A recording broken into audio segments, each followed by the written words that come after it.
সোনা স্নান করে বসে গেছে এই ড্রেসে।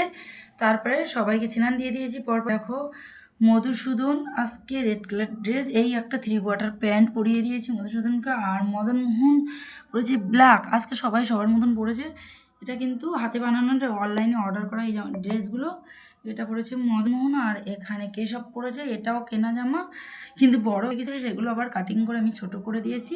কেশব আজকে এই রানী কালারের একটা ড্রেস পরে নিয়েছে, এখানে বলরাম। তো সবাইকে স্নান করিয়ে পরপর এই দেখো বসিয়ে দিয়েছি। এখনও সিঙ্গার করিয়ে দেব, তারপরে চরণে ফুল তুলসী সব দেব।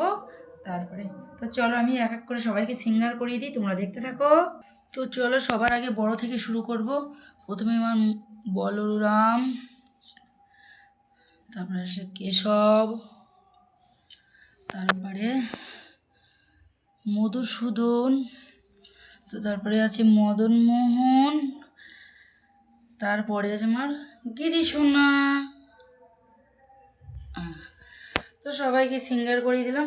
এবার চরণে ফুল তুলসী দিয়ে দেব। তারপরে যা পুজোর পর্ব কমপ্লিট করব, ভোগ দিয়ে ভগবানের ভোগ লাগিয়ে যথারীতিভাবে পুজো পাঠ কমপ্লিট করব। তো চলো ভগবানের ভোগ কী দিয়ে আজকে লাগানো, মানে ভগবানের ভোগে মহাপ্রসাদে কী কী আছে অবশ্যই তোমরা দেখতে পারবে। তো চলো আমি রেডি করে নিই, তারপরে তোমাদের ফাইনাল লুক দেখাচ্ছি। আর ফাইনাল আজকে ভগবানের ভোগে কী কী আছে তোমাদের সঙ্গে অবশ্যই শেয়ার করব। তো চলো রাধে রাধে।